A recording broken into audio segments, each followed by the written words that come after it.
RE2, we're back, of course, talking some Square Enix. We're talking the future of Square Enix and what maybe their plans will be going into 2025. This is obviously a subject we've been discussing for the last several months at this point, as we, kept getting further and further away from the launch of Rebirth. It's like, what is next? What's like the future for Square Enix? What's their next big game? What are they doing in 2025? Because as of right now, I don't think we know anything. I believe the only thing that we're kind of aware of that's like for sure happening in 2025 is the Dragon Quest 1 and 2 HD 2D remakes. But besides that, we obviously have like Kingdom Hearts 4 and Dragon Quest 12, but no idea when those are fucking happening, right? So like as of right now, there's not really any plans for the next year, which is kind of insane.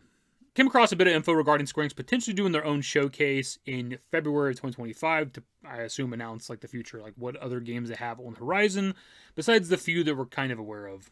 I assume we could also get updates on the games that we are aware of, like Kingdom Hearts 4, Dragon Quest 12. The Reddit post that came across is a week old. It's probably a little bit older than that, though, just because the original video is 10 days old from the Gamers Joint. Now, within this video, he does say he has an anonymous source, of course. Take it with a grain of salt, but they had said that there's potential of Square Enix doing their own showcases starting in February. Let's play the clip. Recently, I have actually heard a little tidbit of information. Take this with a grain of salt, but this has come from a source of mine. Again, keep them anonymous. But I have heard that the reason why Square Enix were absent from Summer Games Fest along with the Game Awards is because they are planning to start doing their own showcases, with one happening in February. So yeah, apparently according to his anonymous source, this is happening. How credible is his anonymous source? I have no idea. I think I've heard of his channel. I don't know if he has like a track record of, I have this source, they have this piece of information, and that piece of information comes true. Zero idea. You guys can maybe fill me in on that if that's a thing. I'll say it kind of like face value. It's just, to me at least, a guy saying he has a source. And whether or not that's true, that remains to be seen, right? Because I could technically do that too. Pretty much anybody with a channel could do that. Like, they could be like, I have an anonymous source. They say this thing's going to happen. And whether or not it does happen doesn't really fall back on you, because you could just blame it on your source, right? It didn't come true. Maybe their information was wrong. I'm not saying that's what's happening here, because I have zero idea anything about this guy, right? That's just a possibility of the situation. And when you have like an anonymous source, like who's your source? What is their track record? How often do they have good information? Like, what's the history here? I have no idea. Because like, if this was like a Midori, right? / Ryan from the Bronx, like that, they have a decent history, right? Of like getting things right, being correct on information, or like the Snitch or something like that. Like, these are people that we have a history with, that we know that they're relatively accurate. Anyways, all that shit aside, I definitely agree that Square Enix needs to do something to announce the future, whether that's their own dedicated showcase or at any sort of upcoming showcase. They need to talk about the future, right? I don't know that they have like enough to do their own showcase, or if they're going to do their own showcase, how often are they doing those? Do they need to be doing multiple of those a year, or is it like a once a year thing? Because we know of, at least right now, like 7 projects in the works, because we have the Dragon Quest 1 and 2 HD 2D remakes. We have obviously Dragon Quest 12, Kingdom Hearts 4, Final Fantasy IX Remake, if that's real, the Final Fantasy Tactics Remaster, if that's also real.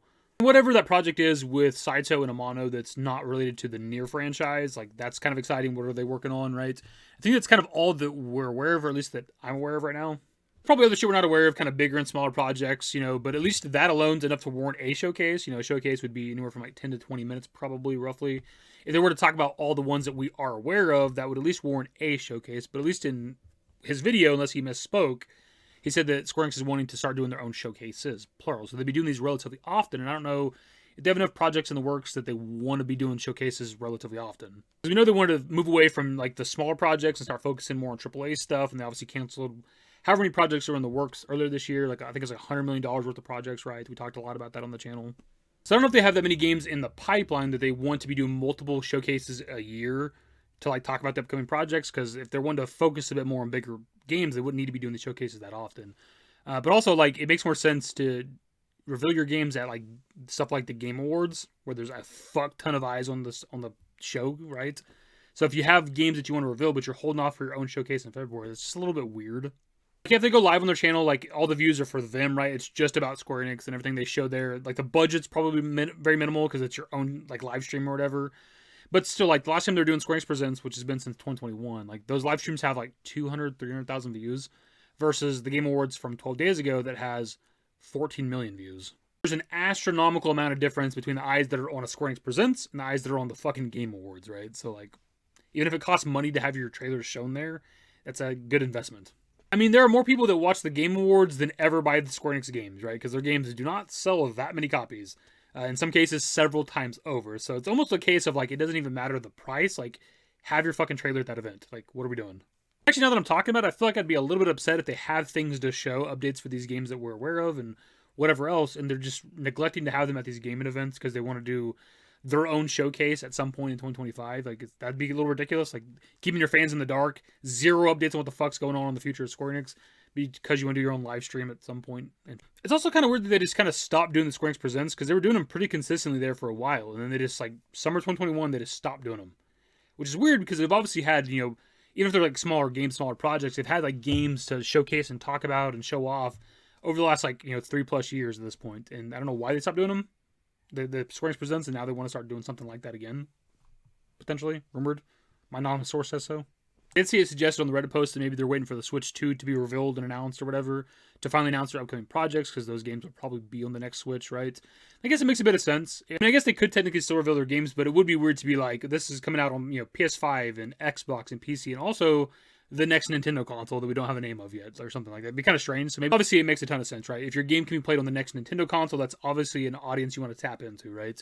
And I don't know about, you know, the specs of the supposed Switch 2. You know, I don't keep up with that shit. You guys can let me know, but like, would they be able to run, you know, a 7 Remake, a 7 Rebirth, a Final Fantasy 16, things like that? I don't know how strong the next Switch is supposed to be.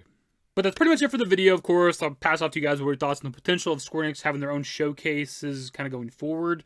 Again, I don't think they necessarily need to be doing, like, multiple year, but if, like, once a year is not a bad idea, like, maybe towards the beginning of the year, like, every year, January, February, something like that, they do a Square Enix Presents to kind of talk about what's on, like, the horizon. Maybe they give updates on already known projects, reveal things that are coming down the pipeline at some point. It's great. I think it's perfectly fine. It's just, I don't know what to expect right now from them doing their restructuring and canceling a bunch of shit and whatever. They're refocusing, moving to multi-platform. Also, the shit, we haven't really seen, like, the ramifications of all that yet, so we don't really know what they're doing. So I'm very interested in them doing a showcase to give us updates so we know what the hell is going on with Square Enix. Square Enix, I just need you to reveal the 9 Remake already. Stop fucking with me. I know I complain about this game not being shown off like all the time now, it feels like, but that's because they've never fucking revealed it. And as far as we know, according to all the insiders out there, the game exists, and so does the Tactics Remaster, but it's like, have they been saving it for this fucking showcase this entire time? Like, all this time, years later, just all the time that's passed. They've got nothing. No information, no official reveals, nothing. Maybe February 2025 is when they finally want to talk about the 9 Remake. We'll kind of look towards that month for now. Obviously, we're going to keep our hype in check, the grain of salt, all that shit. But if a showcase does indeed happen, that adds a ton of credibility, obviously, to the Gamers Joint and their anonymous source. If we can get somebody like it's kind of credible in the scene that we know about, like Jeff Grubb or something. Like Jeff Grubb comes out the next, couple of weeks or something and says, "I hear there's going to be a showcase in February for Square Enix," then like that to me gets me hyped because like I know Jeff Grubb is a very, very reliable source. For now, we'll kind of look towards February 2025. Very guardedly, very apprehensively, just for any kind of information, because we kind of don't have anything fucking else to look forward to. That's our only hope right now. We have nothing else to look forward to. There's no other potential for information as it stands right now. It's our only fucking light in the darkness. So for now, we'll just kind of hope that something happens there. And obviously, at some point, Square Enix has got to talk about the future, so maybe it's February 2025. I don't know. That's the video. Subscribe to the channel if you guys are new to social networks in the description below. Follow me on Twitter, @DaveYT. That's it. Bye. Used to care what people thought, but now I care more, and nobody out here's got it figured out. So therefore, I've lost all hope of a happy ending, depending on whether or not it's worth it. So insecure, no one's perfect. We spend it with no shame. We blow that like Coltrane. We in here like Logain, or leave it like Cobain.